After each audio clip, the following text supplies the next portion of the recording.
El programa nos acompaña Miguel Velarde, economista, fundador y editor de Guayoyo en Letras y director de la consultora política Alfa Políticos. Gracias por estar con nosotros, bienvenido.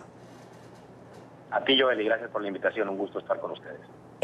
Según esta previsión, se va a contraer la economía este 2019 25% más. ¿Qué significa eso para los venezolanos? Para los venezolanos significa la miseria y las grandes necesidades en la que ni siquiera disponen de los servicios básicos más elementales como el agua, la electricidad, que ellos conocen a diario. Pero quizás para que el mundo comprenda la gravedad de la situación en Venezuela, que además se evidencia a través de la grave crisis económica que vive, es que estos números que recientemente publica el Banco Mundial demuestran la catástrofe que se vive en el país. Entre otras, por ejemplo, la contracción del 25% solo este año del Producto Interno Bruto de Venezuela. A los últimos 5 años llegan a 60% de contracción. En términos simples, eso significa que la economía total del país de Venezuela en los últimos 6 años es menos de la mitad en su tamaño. Es solamente el 40% de lo que era hace 6 años.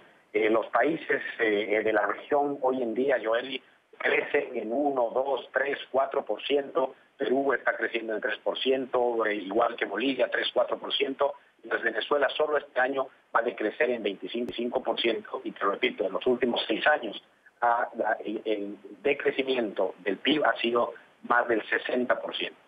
Ahora, vamos a hacer como un poco de memoria. Ha decrecido 60% el PIB, lo que le ingresa a la gente en los últimos 6 años, que coinciden con el gobierno de Nicolás Maduro, estos 6 años y medio, 7 años que lleva en el poder. Sin embargo, Maduro insiste en que esta situación se debe a un cerco económico desde el extranjero. ¿Es así? ¿Puede coincidir? No, no es así. En principio ellos han tratado de decir que se debía a la caída de los precios del petróleo. ¿Cierto? Después, cuando se han empezado a aplicar sanciones contra individuos específicos en Venezuela, han querido decir que era producto de las sanciones. No nos olvidamos que las verdaderas sanciones contra la economía venezolana quizás son las que se han anunciado el 28 de enero contra PDVSA y el sector petrolero, y esas ni siquiera están teniendo un efecto real todavía. A finales de este mes recién van a tener el efecto real en la economía venezolana, pero la realidad es que el derrumbe, la catástrofe y la debacle económica que vimos en Venezuela viene desde hace muchos años, y lo que estamos viviendo, y es muy importante subrayarlo, no podemos separar lo que ha hecho Chávez de lo que pasa con Maduro. O sea, Maduro es consecuencia de Chávez, y lo que vive la economía y la sociedad venezolana es directa consecuencia y resultado del chavismo y de lo que ellos han llamado el socialismo del siglo XXI. Además, no hay que olvidar otra cosa. Estamos viviendo la peor catástrofe, estoy usando las definiciones del informe del Banco Mundial, la peor crisis en la historia moderna de América Latina se vive hoy en Venezuela, y lo peor de todo no es eso, sino que lo peor de todo es que se vive esta gran catástrofe económica después de haber tenido una década de una bonanza petrolera que tampoco se había visto antes en la historia de Venezuela. Y entonces, ¿qué pronóstico hacer? ¿Hay algún pronóstico alentador, alguna buena noticia? Porque en este momento ya vemos una política de racionamiento eléctrico, vemos a la gente sin agua, sin alimentos, sin medicinas, definitivamente una crisis, una catástrofe, como usted mencionaba, en términos económicos. Pero hay un pronóstico que me sorprende, ni siquiera me cabe en la cabeza. El Banco Mundial reitera la estimación de inflación de 10 millones% dentro de 8 meses. Entonces, sí. ¿Cómo va a estar la situación? Bueno, lo único que te puedo decir es que lo que se ha evidenciado en Venezuela, y algo que tenemos que tener claro, que este tipo de crisis no tiene fondo, no tiene límite. Siempre se puede estar peor, y es lo que se está pasando hoy en Venezuela.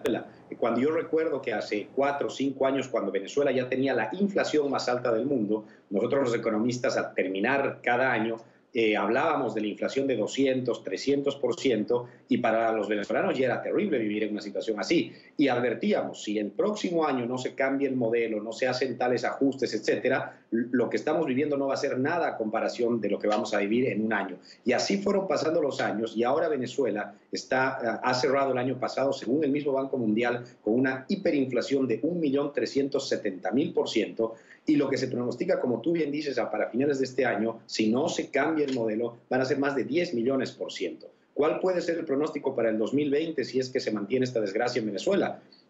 Seguramente muchos más millones%, y es difícil darte una cifra porque, como podemos ver, en un espiral hiperinflacionario el crecimiento no es sostenido, es exponencial, y eso es lo que vive hoy el país. ¿Cómo se traduce eso en términos diarios, en términos reales, humanos? Eso solamente te lo pueden responder quienes padecen esta tragedia, y son los venezolanos que viven sin comida, sin medicamentos, no les alcanza absolutamente para nada el salario y se vive en una miseria cada vez mucho más grande y con un futuro cada vez más negro para el país. Con estas estimaciones, no importa qué haga la gente, no importa... En este momento, y te explico por qué. Porque la realidad es que ahora Venezuela necesita conseguir el paso definitivo hacia el quiebre y la transición política en Venezuela. Y seguramente en el camino para lograr este quiebre, para terminar de salir de las mafias que hoy están apoderadas del poder, valga la redundancia, en Venezuela, se van a tener que llegar a algunos acuerdos con algunas de estas potencias que tienen intereses en Venezuela. Entonces aquí hago la diferenciación. Jurídicamente, constitucionalmente, nada de lo que ha firmado la Asamblea, de lo que no ha firmado la Asamblea Nacional puede ser reconocido en un futuro. Sin embargo, incluso algunas de estas cosas seguramente también van a ser parte de una negociación mucho más amplia para llegar a esa transición. Esto es así porque hay que reconocer que Venezuela hoy no es un problema solo de los venezolanos, sino que ya es una ficha y está en pugna entre las grandes potencias mundiales, entre las que están Estados Unidos, está Rusia y está China también. Es Miguel Velarde, economista, fundador y editor de Guayoyo en Letras y director de la consultora política Alfa Políticos. Gracias por estar con nosotros, muy amable y amena tu explicación.